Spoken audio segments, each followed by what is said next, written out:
ఏ విధంగా ఆయన ప్రత్యేకపరుచుకున్నాడో, ఎలా మనల్ని ప్రతిష్ఠించుకున్నాడో, ఆయన మనల్ని ఏమని పిలుస్తున్నాడో, ఆయన మనకిచ్చిన వాగ్దానాలు ఏంటో, ఆయన మన పక్షాన ఏ కార్యాలు చేస్తానని చెప్పాడో అది చూస్తే మనకు ఆశ్చర్యం వేస్తుంది.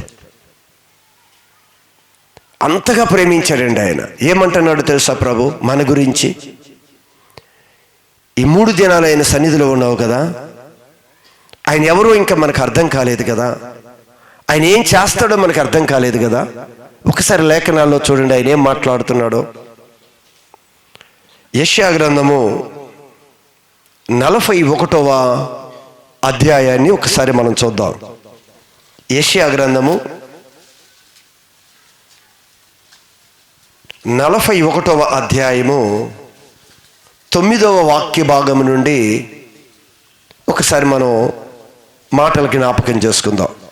భూదిగంతముల నుండి, జాగ్రత్తగా మీరు నా వైపు చూడాలి. భూదిగంతముల నుండి నేను పట్టుకొని దాని కొనల నుండి, ఆ భూదిగంతముల యొక్క కొనల నుండి పిలుచుకొనినవాడా పిలుచుకొని దానా అంటున్నాడు ఆయన. ఇక్కడి నుంచి పిలుచుకొచ్చాడనే మనందరినీ. ఈ లోకములో ఎక్కడి వారినో పట్టుకొని వస్తున్నాడు ఆయన.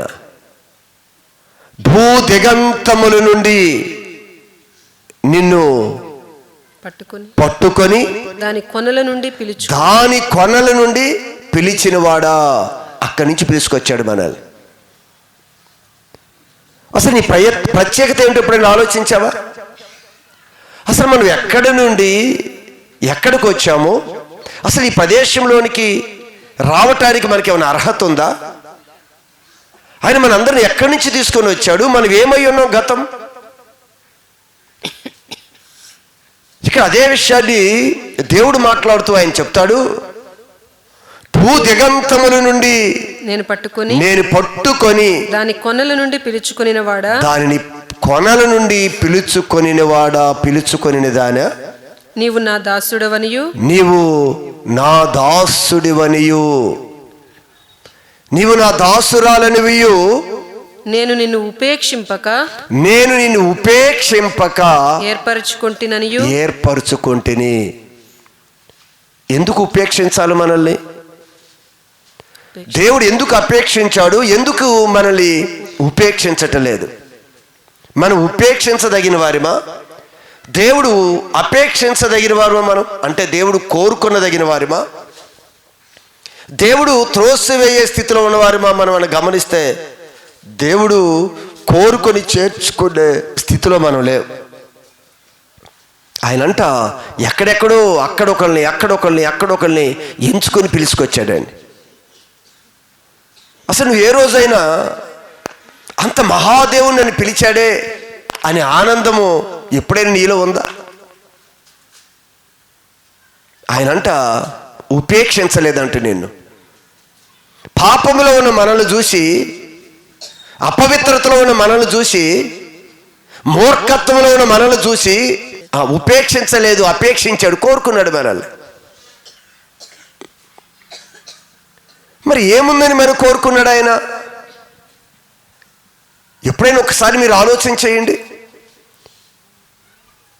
ప్రభు మీద కోపగించుకుంటాం, ప్రభుతో ఒక తీర్మానం చేసుకోం, ప్రభు సన్నిధి అంటే చాలా చులకనగా ఉంటుంది, ప్రభు నామాన్ని హేళన చేస్తూ ఉంటాం. మనకు అసలు ఏమీ అర్థం కాలేదు. ఈరోజు ఆయన చెప్తున్నాడు,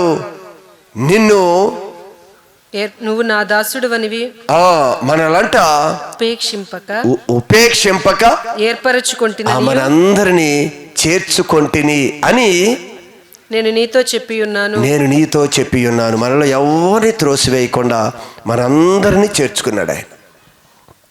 అది గొప్ప భాగ్యం అండి. ఈరోజు ఒక వ్యక్తి మనలో చిన్న లోపము, చిన్న లోటు కనబడితే అసహించుకుంటారు,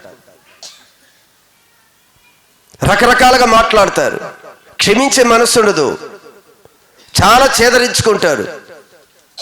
కానీ అంత మహాదేవుడు, అంత పరిశుద్ధుడు కూడా మనల్ని ప్రేమిస్తున్న దేవుడు అండి ఆయన. మనందరినీ కూడా చేర్చుకున్నాను అని చెప్తూ,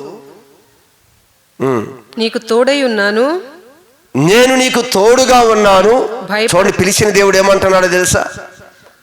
మన చేర్చుకున్న దేవుడు ఏమంటున్నాడో తెలుసా? ఏమంటున్నాడు? నీకు తోడై ఉన్నాను, నేను నీకు తోడుగా ఉన్నాను. భయపడకుము. చూసారా, నేను మీకు తోడుగా ఉన్నాను.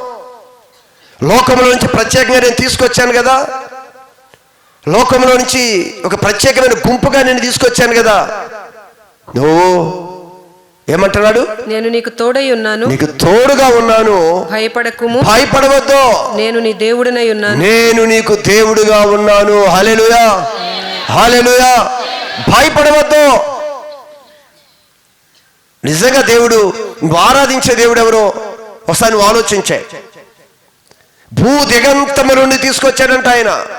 ఎక్కడ వారమో, కానీ మనలో ఎవరిని కూడా త్రోసివేయకుండా అందరినీ ప్రేమించి ఆయన చేర్చుకున్నాడు. ఇది మనుషుల వల్ల కాదండి, ఇది దేవుడి వల్ల మాత్రమే అవుతుంది. నిన్ను నన్ను ఈరోజు చేర్చుకొని నా కుమారుడు, నా కుమార్తె అని ఆయన మాట్లాడుతున్నాడంటే ఎంత మనసు ఉండాలండి. ఒక చెడ్డ వ్యక్తిని ఇవి నా స్నేహితురాలు, ఇవి నా స్నేహితుడు అని చెప్పుకోవటానికి మనం సిగ్గుపడతాం. అవునా? సిగ్గుపడతాం. మన హత్య చేసిన వాడు నా స్నేహితుడే అని చెప్పుకుంటావు నువ్వు, చెప్పుకో. కానీ ప్రభు అంట, ఆయన అంటున్న మాట ఏమిటి అంటే, ఆయన ఉపేక్షింపక ఆయన మనందరినీ కూడా చేర్చుకున్నాడు. ఆయన అంటున్నాడు, అమ్మా నువ్వు భయపడవద్దు, నేను నీకు దేవుణ్ణి. నువ్వు భయపడవద్దు, నేను నీకు దేవుణ్ణి.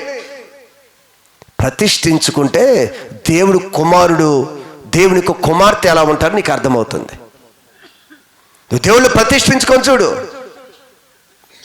దేవుడు కుమారుడు ఎలా ఉంటాడో, దేవుడు కుమార్తె ఎలా ఉంటుందో నీకు అర్థమవుతుంది. అందుకే ఇక్కడ మరొక మాట అంటూ, దిగులు పడకుము. అదిగో చూసారా, నువ్వు దిగులు పడకు, నేను నిన్ను బలపరుతును, నేను నిన్ను బలపరుస్తాను. ఎందుకు దిగులు పడుతున్నావు? ఏ విషయంలో నీకు దిగులు? ఏ విషయంలో నీకు చింత? ఏ విషయంలో నీకు భయము? ఏ విషయంలో? ఈ మధ్యాహ్న కాలము దేవుడు నీతో ఏం మాట్లాడుతున్నాడో ఒకసారి జాగ్రత్తగా గమనించు. ఏకాంతంగా తీసుకొని వచ్చాడు నిన్ను.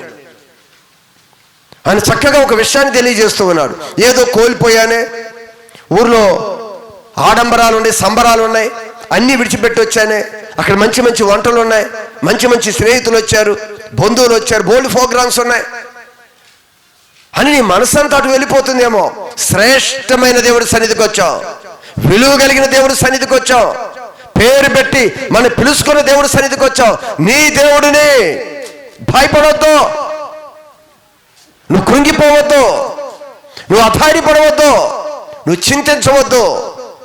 నేను నీ దేవుణ్ణి అంటున్నాడు ఆయన. మరేమన్నాడు? దిగులు పడకము, దిగులు పడకము, నేను నిన్ను బలపరుతును, నేను నిన్ను బలపరుస్తాను. నీకు సహాయం చేయు. ఏ విషయంలో ఈ రోజు కృంగిపోయి ఉన్నావో దేవుడు మరలా ఈ మధ్యాహ్న కాలం చెప్తున్నాడు, నిన్ను బలపరచడానికి నేనున్నాను. నువ్వు ఏ స్థితిలో ఉన్నా సరే నేను నిన్ను బలపరుస్తాను. బలపరుస్తాను అంటే వచ్చి నువ్వు బలంగా ఉండు అమ్మా అని కాదు, ఆ పరిస్థితులని ఆయన మారుస్తాడు. ఆయన పరిస్థితులు మార్చివేస్తాడు. ఆయన నేను బలపరుస్తాడు. నేను బలపరుస్తాను, నీకు సహాయము చేయువాడను నేనే, నీకు సహాయము చేయువాడును నేనే. వాగ్దానం చేశాడండి, నీకు సహాయం చేసేవాడు నేనే. అసలు లోకంలో నుంచి పిలిచింది నేను నిన్ను. లోకంలో నుంచి నీ అంతటికి నువ్వు రాలేదు నా దగ్గరికి, నేను పిలిచాను నిన్ను. ఆయన ఆకర్షించింది ఎవరు ఆయన వద్దకు రారు, ఆయనే పిలిచాడు మనల్ని. ఆయనే అంటున్నాడు, భయపడవద్దు, నీ దేవుణ్ణి నేను. నీకు ఆలోచన చెప్తా, నీ మార్గాలు సరళం చేస్తా, నీ పక్షాన్ని నేను ఉంటాను. ఎన్ని వాగ్దానాలు చేస్తున్నాడండి ఆయన. ఈ వాగ్దానాలు స్వతంత్రించుకునే విధంగా ప్రభు సన్నిధిలో మనం ప్రతిష్ఠించుకోవాలి. ఇవన్నీ మనం స్వతంత్రించుకోవాలి. ఆయన అంటారు అక్కడ, నీతి అను నా దక్షిణ హస్తముతో, నీతి అను నా దక్షిణ హస్తముతో నిన్ను ఆదుకొందును, నిన్ను నేను ఆదుకుంటాను. నా హస్తంతో నేను ఆదుకుంటాను, ప్రతి విషయంలో నేను ఆదుకుంటా. నువ్వు ఏ పరిస్థితిలో ఉన్నా నిన్ను వచ్చి నేను ఆదుకుంటాను. ఒకవేళ మరణం అంచుకెళ్ళిపోయావా, డాక్టర్స్ ఇక హోప్ లేదు అన్నారా, దేవుడు వాక్యాన్ని బట్టి నువ్వు ఎలుగెత్తి ప్రార్థన చేయి, ప్రభా నువ్వు ఆదుకుంటానని చెప్పావు. ఈరోజు నా కుటుంబం పరిస్థితి ఉంది, ఆర్థికంగా కూరుకుపోయింది, నేను ఆదుకుంటానని చెప్పావు కదా ప్రభా. నా దేహంలో నా ఆరోగ్యం క్షీణించి అనారోగ్యం ఎంటర్ అయిపోయిందయ్యా, నువ్వు ఆదుకుంటానని చెప్పావు కదా. నా మీదకి శత్రువులు దండేస్తూ వస్తున్నారు, కుటుంబంలో భయంకరమైన పరిస్థితులు ఉన్నాయి, నువ్వు ఆదుకుంటానన్నావు, నువ్వు సహాయం చేస్తానన్నావు, బలపరుస్తానన్నావు, నడిపిస్తానన్నావు. నీ దేవుడు నేనే అని చెప్పావు. నువ్వు ప్రార్థన చేయటానికి దేవుడు మంచి హోప్ ఇచ్చాడు నీకు. లేచి నిలబడు, ప్రార్థన చేయి. ప్రభు ఏం మాట్లాడుతున్నాడో ప్రతి మాటను బట్టి కొద్ది నిమిషాలు ప్రార్థన చేద్దాం. లేచి నిలబడదాం. ఆయన అంటున్నాడు, భూ దిగంతముల నుండి నేను పట్టుకొని, అక్కడ పట్టుకున్నాడంట. ఏ పరిస్థితిలో పట్టుకున్నాడు తెలుసా? పాపము ఉన్న స్థితిలో మనం పట్టుకున్నాడు. ఆ రోజు సౌలు ఏ స్థితిలో ఉన్నప్పుడు దేవుడు పట్టుకొని పౌలుగా మార్చాడో తెలుసా? క్రూరుడంట, హింసకుడంట, హానికరుడు, దోషకుడు, ఇలాంటి క్వాలిటీస్ ఉన్న వ్యక్తిని ఎక్కడి నుంచో పట్టుకొని వచ్చాడు. నువ్వు ప్రతిష్ఠించుకో, నేను నీ దేవుడిగా ఉంటాను, భయపడకుండా వెళ్ళు అని పంపించాడు. మనల్ని కూడా అలానే పట్టుకొని వచ్చాడు. ఈరోజు ఈ మాట ఏం చెప్పాడో, నేను ఆదరిస్తాను అని చెప్పాడు, నేను ధైర్యపరుస్తాడు, నీ సహాయం చేస్తాడు. నువ్వు ప్రార్థన చేయి, వాగ్దానం పట్టుకొని ప్రార్థన చేద్దాం. దేవుడు మనందరినీ ఈ సమయంలో దర్శించి ఆదరించి బలపరిచి కృపలో ఆయన భద్రపరచును గాక. ఆమేన్.